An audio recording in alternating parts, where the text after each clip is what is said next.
John, from last year and having a vast amount of experience this year and having so many underclassmen, especially freshmen, competing, what's been the biggest challenge for you? I think just integrating half of the team into the other half that's already here. I think just team dynamic, having just a good team culture, I think. And I don't mean that in a bad way. I just mean, you can't expect half the team to come in and have the same team atmosphere, the same bonds that they have with each other.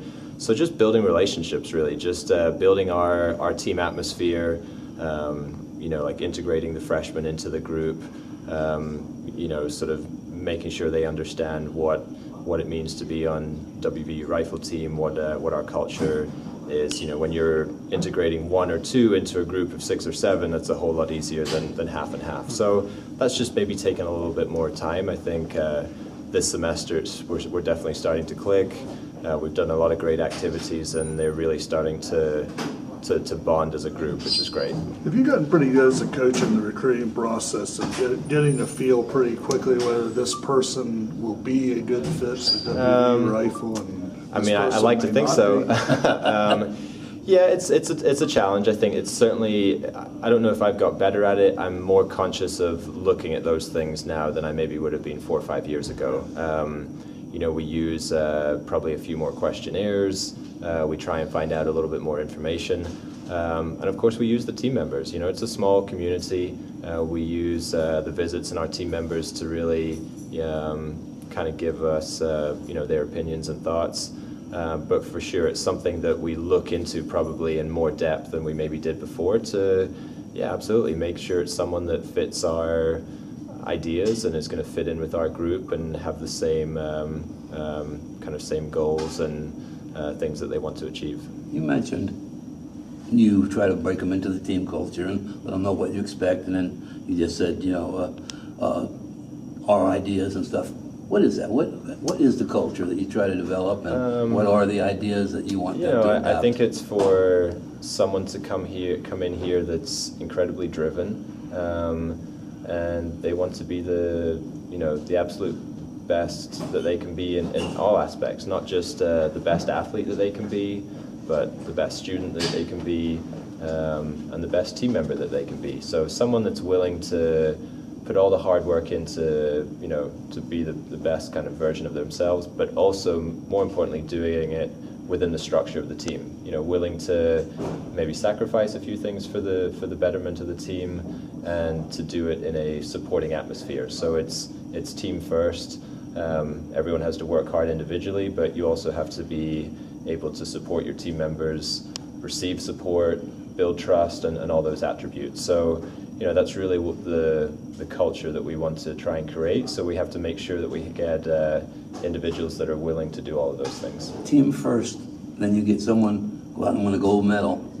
Sure. How difficult was that to keep that as still a team first thing, and yet have that individual? It wasn't. It wasn't as tough as it maybe could have been. I think Ginny's main goals when she came back was she wanted things to go back to normal. She wanted to be a normal team member again. She wanted to be part of the team. She kind of wanted life to be back how it was before the Olympics, which obviously wasn't going to happen. But she was very adamant that she just wanted to do that. So at the same time, there's always going to be instances where there's more media, there's more attention, there's more things going on in her life.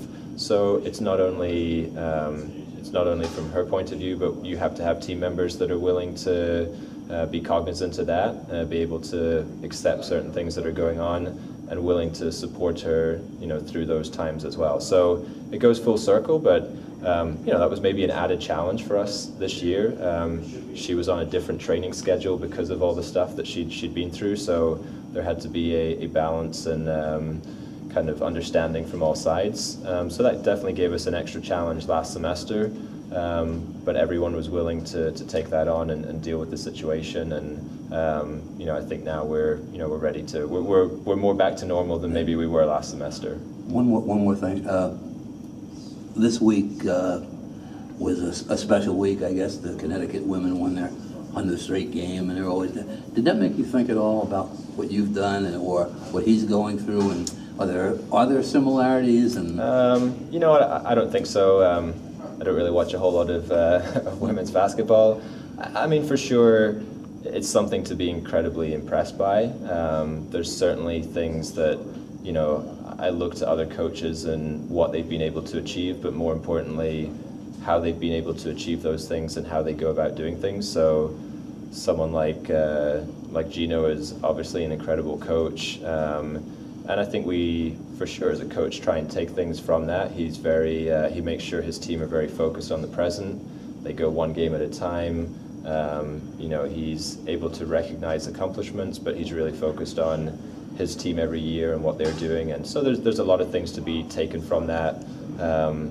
But I mean, it's really not something particularly on our radar.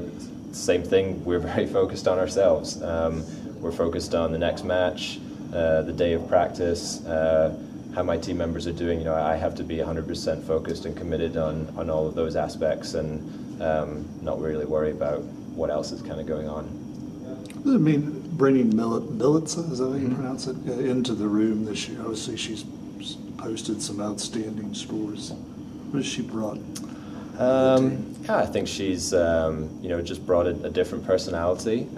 Obviously, is our only international student this year, so you know, comes from a different culture and different way of life. And I think it's been we haven't had too many international students that have come in as an incoming freshman. So I think that's you know, the team have definitely had to kind of rally around and really support her settling into college life. You know, not only is she doing it, as we often say with international students, in a new country, away from home, it's a different language, but you know, she's brought, you know, her personality, her work ethic. She's obviously shooting great. I think like all of the freshmen, kind of starting to settle in more and be more comfortable and understand what it's like to be, you know, on our team and what we expect. And she's definitely, you know, showing improvement this semester, and I think all those things are helping. You mentioned the team kind of coalescing around one another. As that continues to happen and going into the postseason, what are kind of the base goals for you going into this weekend and then continuing on? I think a big one is to stay focused on ourselves. You know, not worry too much about what other teams are doing, what rankings are, any of that kind of stuff. So to be, you know, to continue to be very focused on ourselves, to continue to keep working hard at just the little details. You know, it's easy to sit back and go, hey, we're shooting great, everything's good, take your foot off the gas a little bit. So, you know, we want to keep pushing and keep looking for small improvements. And then the other part of that, I think, is starting to prepare. So, you know, starting to prepare for the end of the season, you know, thinking about all the little details. It's a lot from a coaching staff, but also certain things that the athletes need to prepare. What type of range are they going to? What kind of atmosphere is it going to be?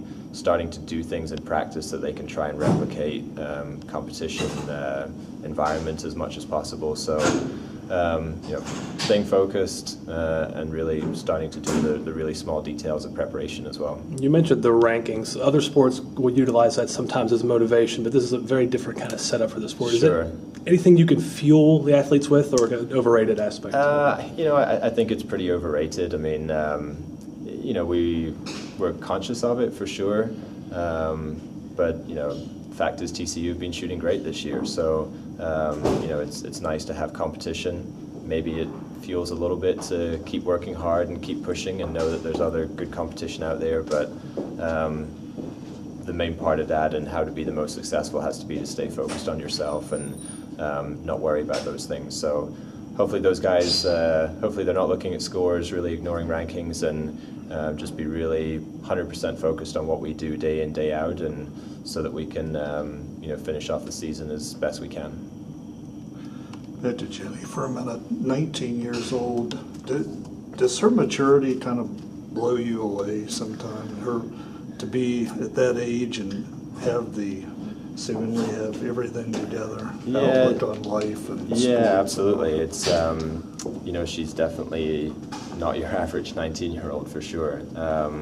You know, I think it's a combination of maturity and just single-mindedness and the standards that she sets for herself. So you know, she's like I said, definitely different. I don't know if it blows me away. You get sort of used to being around it for a while, but absolutely, she she not only works really, really hard, but she's got a great understanding of what she has to do and what she wants to do, and is willing to put the work in to achieve those things as well. But absolutely, she's got a very level head on her shoulders, and all the things that she's accomplished and been through in the last 12 months, she's still focused on doing the best that she can and continuing to get better and doing what she can for this team to be successful as well. Because, I mean, obviously, we talked about it before, the mental aspect of this sport is often just as important, if not maybe even more. Sure. Yeah, it's a lot really to take on. A lot of people win a gold medal at the Olympics and go, yeah, I'm finished. That's all I wanted to do. And I think she's certainly had a lot of challenges since then of her own kind of goals, aspirations. What does she want to do? It's such a big event to deal with. But she's also committed to the team and doing the best that she can for the team. So that's very admirable as well. And she's willing to keep pushing and sacrifice. She has a lot of extra distractions that she has to deal with. But she's willing to make the sacrifices, continue to work hard, keep pushing herself, and just continue to do the best that she can. Where was you guys were in Italy this fall? Yeah. What was that for? So that was the World Cup final. So our international circuit has 4 World Cups each year, and then the top 8 competitors are usually invited to the World Cup finals, which she qualified on the basis of the Olympics. So the 3 Olympic medalists are invited as well. So it's really it's a very small competition, but it's sort of the premier end of the season. Like your tennis ATP finals competition, as it were. So it's a great experience to go to. Italy was, I think, one of her top countries she wanted to go to as well. Mm-hmm. So I think that was a great experience for her, and not only a fun experience, but for her to go back into that level of competition. Possibly your best 10 competitors from that season in the world, and still come out of there with a good match and winning a final or winning a medal, I think for her was great validation to say, yes, I do belong with these athletes. The Olympics wasn't a fluke.